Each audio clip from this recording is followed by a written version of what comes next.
8월 11일 수요 예배를 시작하도록 하겠습니다. 기도하겠습니다. 예배받기 합당하신 하나님, 무더운 날씨와 코로나로 인한 위험 상황에서도 우리들이 하나님을 예배하기 위해 온라인으로 모일 수 있도록 허락해 주셔서 감사합니다. 예배하는 이 시간 마음을 다해 진정으로 하나님께 엎드리게 하시고 하나님만을 높이는 인생을 결단하고 고백하는 이 예배가 되게 인도하여 주시옵소서. 어떠한 상황에라도 우리를 살피시고 어루만지시는 주님께 감사하며 찬양합니다. 예수님의 이름으로 기도합니다. 아멘. 이 시간 찬송가 428장 함께 찬양하시겠습니다.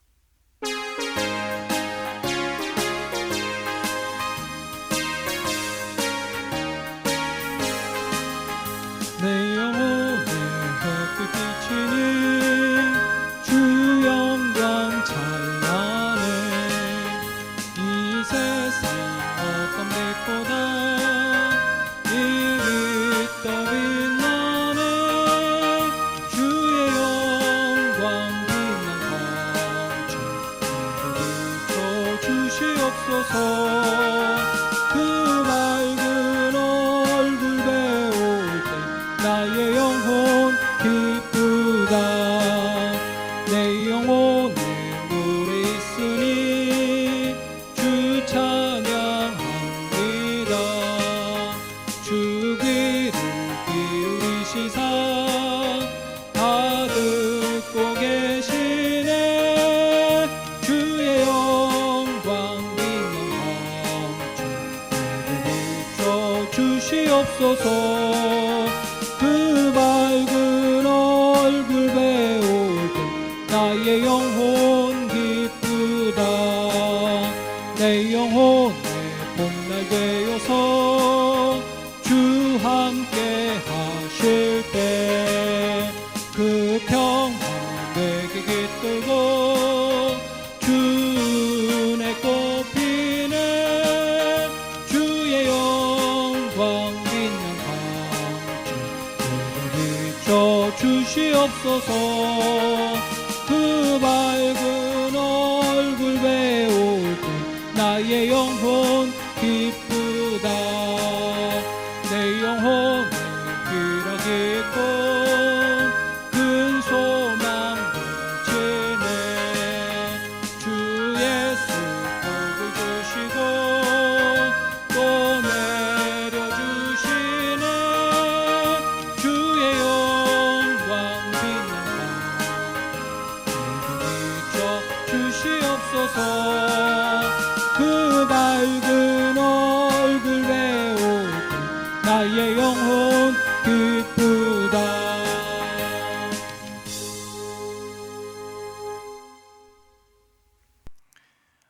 오늘 함께 볼 성경 본문은 예레미야 31장 31절부터 34절까지의 말씀입니다.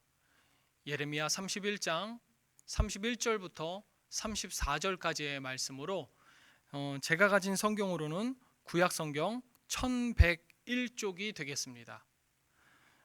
온라인으로 예배하시는 성도님들께서도 가급적 성경을 직접 갖고 본문을 찾아서 함께 봉독하시기를 권면합니다. 성경을 찾으시기 위해서라면 지금 이 예배 영상에 일시정지 버튼을 잠깐 누르셔도 되니까요. 그 사이에 성경을 찾으셔서 성경을 함께 손에 들고 말씀을 나누기를 원합니다. 예레미야 31장 31절부터 34절까지의 말씀입니다. 그럼 이제 성경을 다 찾으셨을 줄로 알고 우리 모두 한 목소리로 함께 봉독하겠습니다. 여호와의 말씀이니라. 보라, 날이 이르리니 내가 이스라엘 집과 유다 집에 새 언약을 맺으리라. 이 언약은 내가 그들의 조상들의 손을 잡고 애굽 땅에서 인도하여 내던 날에 맺은 것과 같지 아니할 것은 내가 그들의 남편이 되었어도 그들이 내 언약을 깨뜨렸음이라. 여호와의 말씀이니라. 그러나 그날 후에 내가 이스라엘 집과 맺을 언약은 이러하니 곧 내가 나의 법을 그들의 속에 두며 그들의 마음에 기록하여 나는 그들의 하나님이 되고 그들은 내 백성이 될 것이라. 여호와의 말씀이니라. 그들이 다시는 각기 이웃과 형제를 가리켜 이르기를 너는 여호와를 알라 하지 아니하리니 이는 작은 자로부터 큰 자까지 다 나를 알기 때문이라. 내가 그들의 악행을 사하고 다시는 그 죄를 기억하지 아니하리라. 여호와의 말씀이니라. 아멘.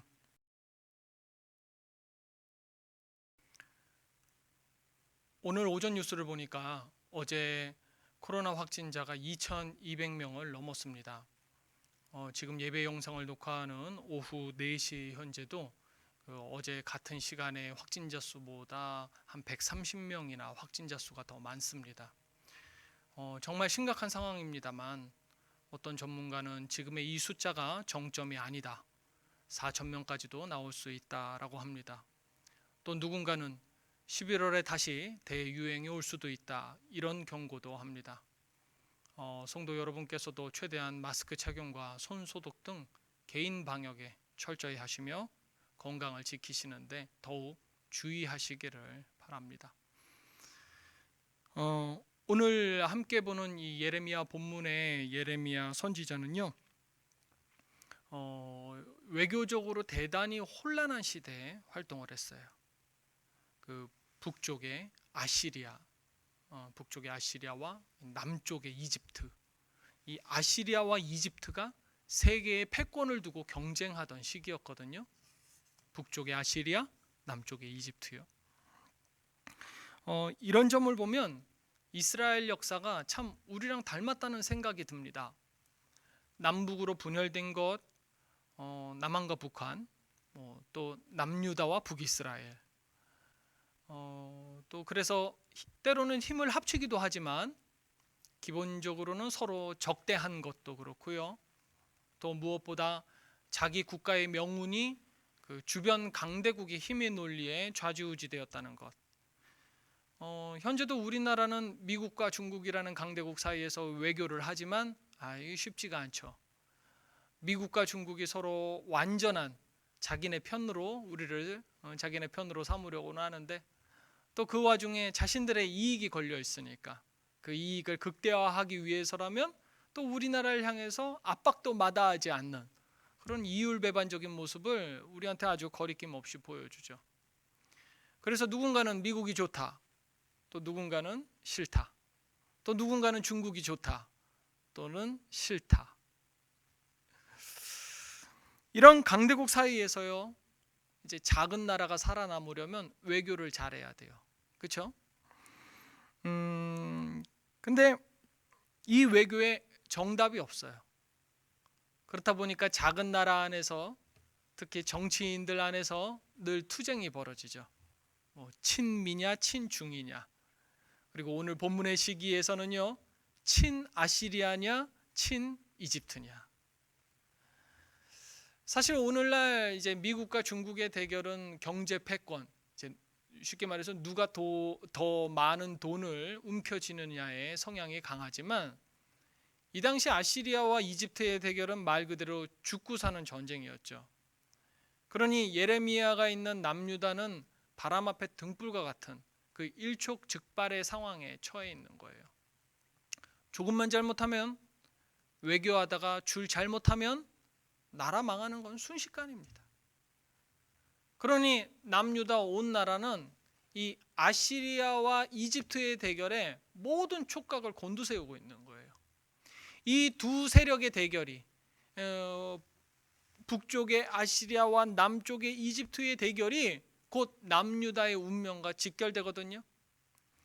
아시리아와 이집트의 대결은 이 시대에 남유다를 가장 크게 위협하던 그런 이슈였어요.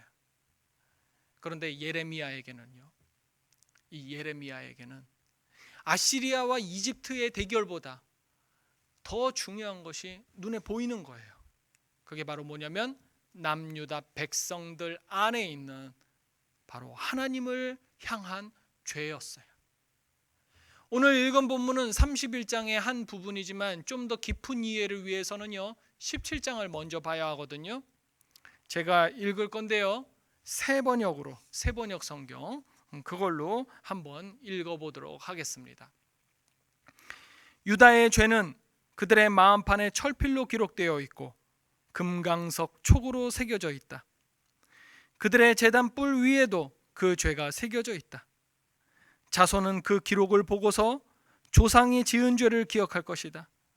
온갖 푸른 나무 곁에 높은 언덕에 들판에 있는 여러 산에 그들의 조상이 쌓은 제단과 만들어 세운 아세라 목상들을 기억할 것이다. 네가 나라 구석구석에서 지은 죄의 값으로 내가 네 모든 재산과 보물을 약탈품으로 원수에게 넘겨주겠다. 그리고 너는 네 몫으로 받은 땅에서 쫓겨날 것이며 네가 알지도 못하는 땅으로 끌려가서 네 원수를 섬기게 될 것이다. 너희가 나의 분노를 불처럼 타오르게 하였으니 이 분노의 불이 영원히 꺼지지 않을 것이다. 나 주가 말한다. 나 주에게서 마음을 멀리하고 오히려 사람을 의지하며 사람이 힘이 되어주려니 하고 믿는 자는 저주를 받을 것이다. 그는 황야에서 자라는 가시덤불 같아서 좋은 일이 오는 것을 볼 수 없을 것이다. 그는 소금기가 많아서 사람이 살 수도 없는 땅, 메마른 사막에서 살게 될 것이다. 그러나 주님을 믿고 의지하는 사람은 복을 받을 것이다. 그는 물가에 심은 나무와 같아서 뿌리를 개울가로 뻗으니 잎이 언제나 푸르므로 무더위가 닥쳐와도 걱정이 없고 가뭄이 심해도 걱정이 없다. 그 나무는 언제나 열매를 맺는다. 만물보다 더 거짓되고 아주 썩은 것은 사람의 마음이니 그 누가 그 속을 알 수 있습니까? 각 사람의 마음을 살피고 심장을 감찰하며 각 사람의 행실과 행동에 따라 보상하는 이는 바로 나 주다. 당시 남유다는 자신들의 안전을 가장 크게 위협하는 것이 아시리아나 이집트라고 생각했어요. 그러나 예레미야는 아니 하나님이죠. 하나님은 무엇보다 자기 자신을 둘러보는 것이 가장 시급하다고 지금 말씀하시는 겁니다. 왜냐하면 방금 전에 새번역으로 읽었듯이 죄가 마음판에 새겨져 있기 때문이에요. 얼마나 그 저지른 죄가 강하면 마음판에 철필로 기록이 되어 있다라는 표현이 있었겠습니까? 우리는 흔히 이 자신의 삶에서 경험하는 어려움이 가장 큰 문제라고 생각을 하죠. 그래서 누군가는 사업이, 또 누군가는 자녀의 형편이, 또 누군가는 건강이, 이 각자의 마음을 근심케 하는 여러 문제가 있을 겁니다. 그리고 이런 문제들에 있어서 내 마음에 만족할 만한 해결이 되지 않으면 계속 스트레스가 쌓이는 거죠. 하지만 하나님은 이런 우리 마음을 아시는지 모르시는지 이게 문제가 아니라고 하시는 겁니다. 아니 지금 내 삶의 가장 중요한 선택과 이 앞날이 불확실한데 도대체 뭐가 중요합니까? 여러분 그 죄라는 단어를 쓸 때요 가장 많이 쓰는 단어가 구약에서는 이제 하타라고 하고요 신약에서는요 하마르티아라고 합니다. 하타, 하마르티아. 이 구약과 신약에서 쓰인 죄라는 이 하타와 하마르티아, 이 죄라는 단어의 뜻이 동일한데요. 바로 빗나가다예요. 빗나가다. 최근 이제 도쿄 올림픽이 폐막했죠. 우리나라 선수들이 노력하며 이제 메달을 땄는데 저 같은 경우는 요즘 상황이 좀 올림픽 분위기도 잘 안 나기도 해서 올림픽 중계를 많이 보지는 않았습니다. 그런데 그래도 이제 양궁을 봤어요. 양궁을 보면 선수들이 저 멀리 떨어진 그 9점, 10점짜리 그 색깔 아시죠? 노란색. 이 노란색 관역에 화살을 맞추려고 조준을 하고 쏴요. 그런데 그 노란 관역을 벗어나면 어떻게 됩니까? 이 최소한 9점, 10점짜리의 노란 관역을 맞춰야 다음 단계로 진출하거나 메달을 따는데 유리하죠. 노란 관역 밖으로 화살이 빗나가서 낮은 점수를 얻으면, 그리고 그것들이 여러 차례 반복이 되면 거의 탈락을 하더라고요. 네, 여러분, 이게 빗나가는 겁니다. 빗나가면 그래요. 빗나가면 패배하는 겁니다. 성경은 이렇게 목표에서 빗나가면 뭐라고 하냐면 그걸 죄라고 말해요. 우리 삶의 목표, 우리 삶의 목적이 무엇입니까? 하나님을 영화롭게 하기 위해서 하나님의 형상으로 창조된 거예요. 근데 그 목적에서 빗나간 삶을 사는 거예요. 하나님을 영화롭게 하기 위해서는 하나님을 보면서 살아야 되는데, 지금 오늘 본문의 이 남유다는, 그 백성들은 하나님을 안 봐요. 무엇을 보고 있다고요? 아시리아와 이집트를 보고 있는 거죠. 왜요? 그게 내 눈에 거대하게 보이니까. 오늘날 우리도 마찬가지입니다. 사업 문제, 자녀 문제, 건강 문제, 돈 문제, 그 외 여러 가지 각자의 삶 가운데서 나타나는 문제 때문에 근심하고 걱정하고 있어요.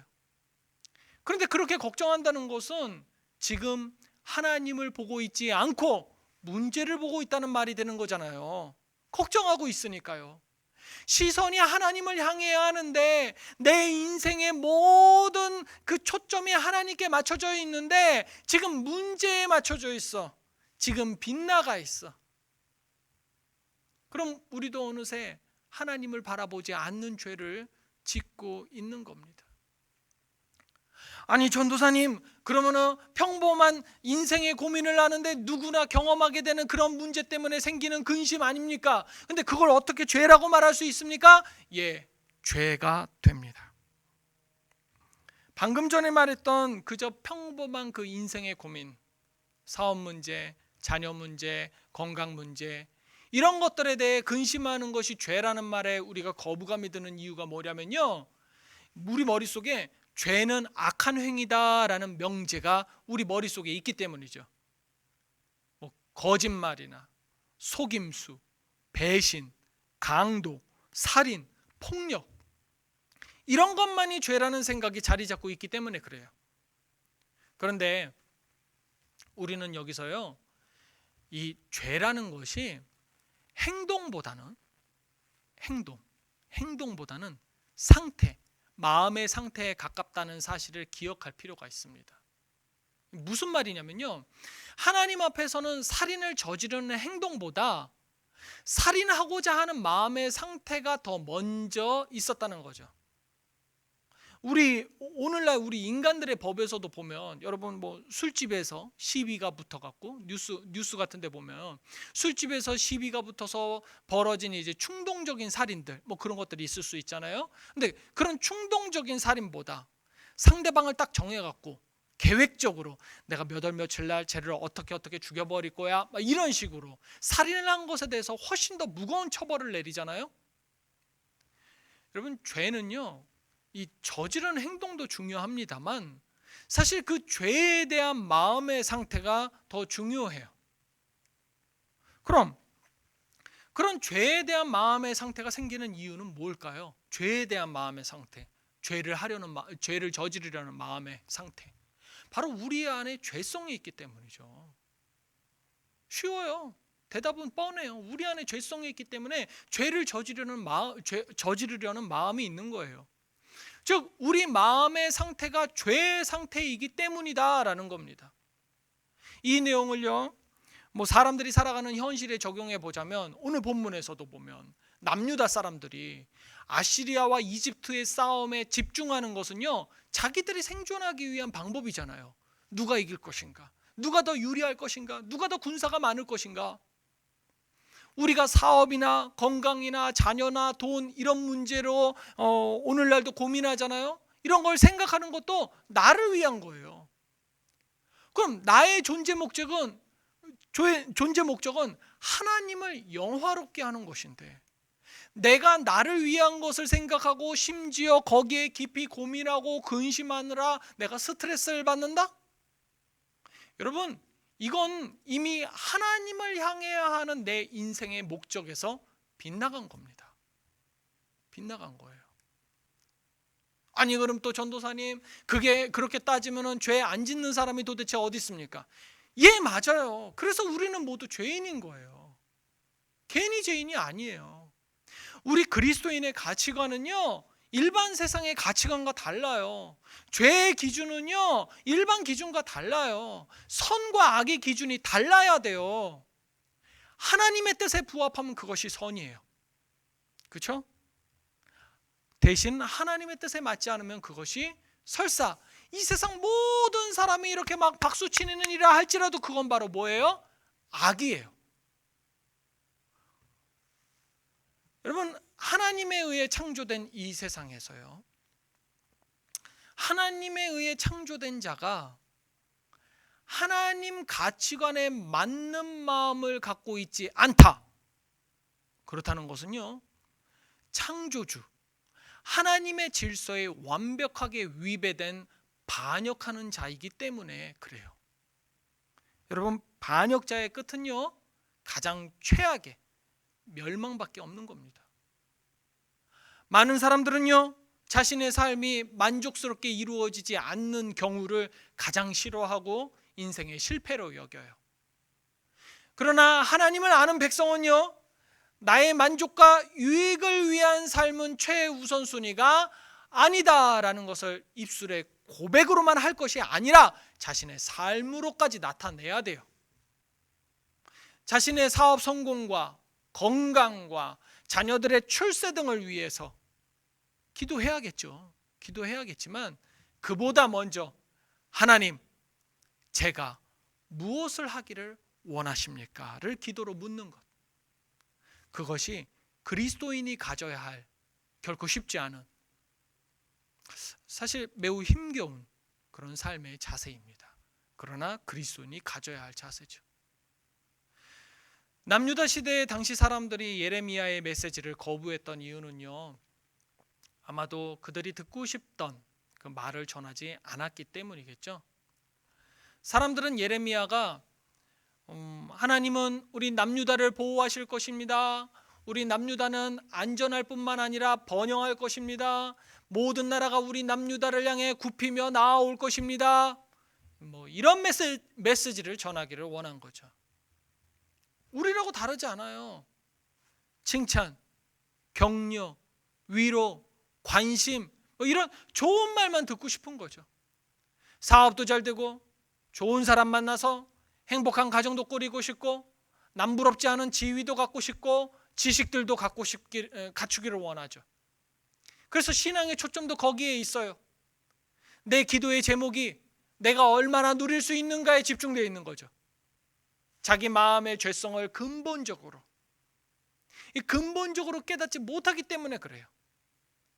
내 만족이 아니라 하나님을 향한 시선이어야 하는데, 하나님을 믿는다고는 하면서 하나님을 마치 금나와라 뚝딱의 도깨비 방망이나 혹은 내 소원을 이루어주는 수호신 정도로만 여기기 때문에 그래요. 물론 이런 것을 알아요. 하나님 그런 분 아니라는 거 알아요. 근데 안다고 해서, 배웠다고는 하지만 삶에서 나타나지 않는 알미예요. 내 삶으로 들어가면은 사업이 안 돼서 건강 때문에 막 근심하고 걱정하고 그러는 거죠. 자기 마음의 죄성을 깨닫고 자기 죄의 심각성을 인정하는 사람이라면 이 기도의 초점과 신앙의 태도가 바뀔 수밖에 없어요. 하나님, 지금까지 사업에서 성공하지 못했음에도 잘 살아올 수 있도록 도와주셔서 감사합니다. 주님, 비록 가족들의 눈칫밥을 얻어먹었고 동기 동창들의 그 속상한 비아냥 빈정거림도 들어서 이번에 성공하지 못하면 죽을 것 같았는데 성공하지 못했는데도 불구하고 죽지는 않았네요. 하나님은 제가 무엇을 하길 바라십니까? 사업에 몰두하는 이 시간에 제가 달려야 될 것이 무엇이 있을까요? 하나님을 인정하고 내가 하나님 덕분에 지금까지 살아올 수 있음을 감사하는 사람만 하나님을 향해 방금 전과 같이 기도하며 더 나아갈 수 있는 겁니다. 이렇게 마음이 바뀐 사람들한테 하나님은 오늘 본문에 적혀 있는 내용을 이제 이야기해 주시는 거죠. 오늘 본문을 새 번역으로 한번 다시 읽어볼까요? 31장 31절부터 보면요, 그때가 오면, 그때가 오면 내가 이스라엘 가문과 유다 가문에 새 언약을 세우겠다. 새 언약을 세우겠다. 나 주의 말이다. 이것은 내가 그들의 조상의 손을 붙잡고 이집트 땅에서 데리고 나오던 때에 세운 언약과는 다른 것이다. 내가 그들의 남편이 되었어도 그들은 나의 언약을 깨뜨려 버렸다. 나 주의 말이다. 그러나 그 시절이 지난 뒤에 내가 이스라엘 가문과 언약을 세울 것이니 나는 나의 율법을 그들의 가슴 속에 넣어주며 그들의 마음판에 새겨 기록하여 나는 그들의 하나님이 되고 그들은 나의 백성이 될 것이다. 나 주의 말이다. 그때에는 이웃이나 동포끼리 서로 너는 주님을 알아라 하지 않을 것이니 이것은 작은 사람으로부터 큰 사람에 이르기까지 그들이 모두 나를 알 것이기 때문이다. 내가 그들의 허물을 용서하고 그들의 죄를 다시는 기억하지 않겠다. 나 주의 말이다. 아멘. 원래 이 하나님과 하나님 그 백성 사이에는 언약이 있었죠. 모세의 인도하에 이집트를 탈출한 직후 시내산 아래에서 받은 율법이 언약이었습니다. 이스라엘 백성은 여러 세대를 거치면서 그 율법대로 그 시내산에서의 십계명대로 살아보려고 시도했지만요, 실패해요. 그리고 또다시 시도하지만 또 실패해요. 왜요? 그 죄성 때문에 또 율법을 어기는 실패를 맛봅니다. 반복해요. 하나님이 제시한 율법대로 살기에 사람은 너무나 죄성이 가득한 존재였어요. 결국 그로 인해서 수세대가 지나면서 수백 년이 지나면서 이 인간의 마음판에 새겨진 그 죄성으로 인해 율법의 선한 행동을 이루지 못하게 되었고요, 결국 언약이 파기된 겁니다. 그래서 하나님은 오늘 본문에서요, 이제 새로운 언약을 꺼내 드시는 겁니다. 새 언약의 핵심은요, 하나님을 아는 거예요. 새 언약이 지금 여기 나오는 거예요. 하나님을 아는 것. 오늘 본문 이제 예레미야 이전의 옛 언약인 거죠. 모세의 언약. 이 모세의 언약이 율법을 지키는 행동이었다면 새 언약은 하나님을 알고 그래서 자신의 죄가 철필로 깊이 새겨질 정도로 죄성 가득했던 그 마음판을 뒤집어 엎는 거예요. 변화시키는 거예요. 옛 언약은 십계명 돌판에 새겨졌지만 새 언약은요, 우리 한 사람 한 사람 마음판에 영원히 새겨지는 거죠. 새 언약의 핵심대로 우리가 주님을 바르게 알고 주님을 아는 그 친밀하고 인격적인 관계의 경험이 우리 마음판에 새겨지면 우리는 주님의 성품을 우리 생활 방식에 적용할 수밖에 없는 겁니다. 주님, 이번 사업 성공해야지만 합니다. 반드시 이루어 주시옵소서. 이게 아니라 주님, 이번 사업을 통해서 무슨 일을 나에게, 우리 가족에게 이 사회 안에 이루려 하시나이까? 이렇게 묻고 아랠 줄 알아야 하는 겁니다.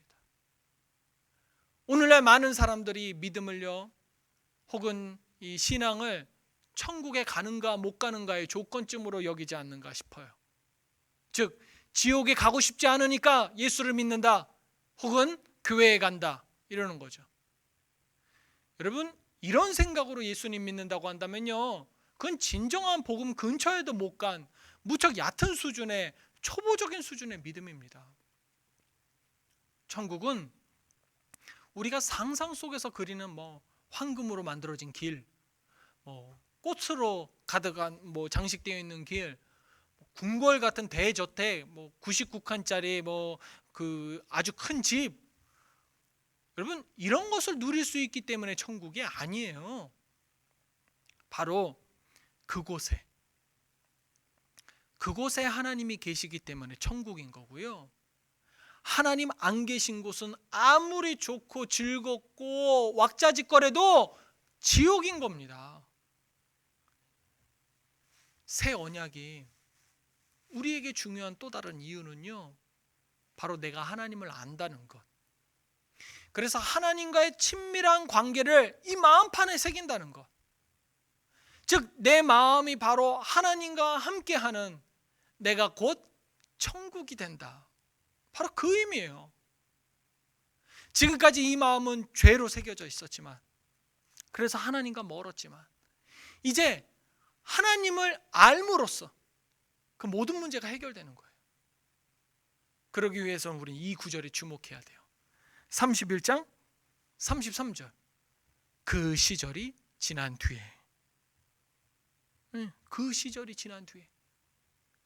내가 하나님을 반역하면서도 반역인 줄 모르던 시절이 지난 뒤에. 난 그저 평범한 일상을 살아오는 줄로 알았는데 사실 알고 봤더니 그것이 하나님을 영화롭게 하지 않았던 것임을 인식조차 못하던 그 시절이 지난 뒤에, 바로 그것들이 지난 뒤에 새 언약은 우리 각자의 삶에서 하나님의 함께 하심으로 강력하게, 정말 강력하고 은혜롭게 발동되는 것입니다. 이 시간 예배자의 마음으로 온라인 예배로 함께하는 우리 성도 여러분, 새 언약 안에 거할 수 있는 지금 이 시간에 예배자가 되시기를 주님의 이름으로 축복합니다. 우리 삶에 주님 성품이 반영되는 것이 정말 자연스럽게 이루어지는 그런 삶을 사는 오늘 예배자 여러분들 되시기를 주님의 이름으로 축복하고 소원합니다. 기도하겠습니다.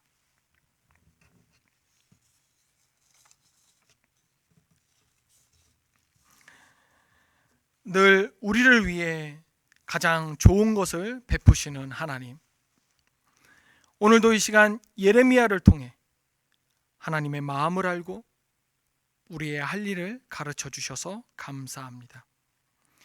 하나님, 우리는 하나님의 은혜로움을 매번 경험하면서도 우리 안에 있는 죄성으로 말미암아 자꾸 하나님을 향해야 하는 삶의 길에서 벗어나고 빗나갑니다. 하나님을 왕으로 모시고 주인으로 섬기며 하나님을 영화롭게 해야 하는데 마치 내가 왕이고 내가 주인인 것처럼 내가 스스로 내 인생에 하나님의 자리에 앉으려고 합니다. 아직도 십자가에 스스로를 죽이지 못한 우리의 삶의 태도를 불쌍히 여겨주시고 앞으로의 삶 동안 계속해서 쉬지 않고 꾸준하게 내가 아닌 하나님을 목표로 인생길을 걸어가게 도와주시옵소서.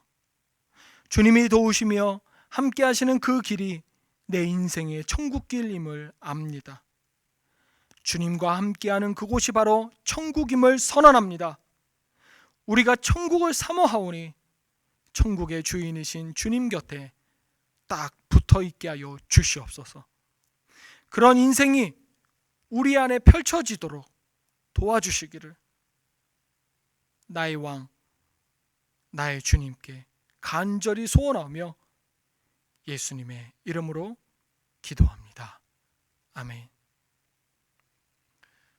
주기도문 하심으로 8월 11일 수요 예배를 마치겠습니다. 하늘에 계신 우리 아버지, 아버지의 이름을 거룩하게 하시며 아버지의 나라가 오게 하시며 아버지의 뜻이 하늘에서와 같이 땅에서도 이루어지게 하소서. 오늘 우리에게 일용할 양식을 주시고 우리가 우리에게 잘못한 사람을 용서하여 준 것 같이 우리 죄를 용서하여 주시고 우리를 시험에 빠지지 않게 하시고 악에서 구하소서. 나라와 권능과 영광이 영원히 아버지의 것입니다. 아멘.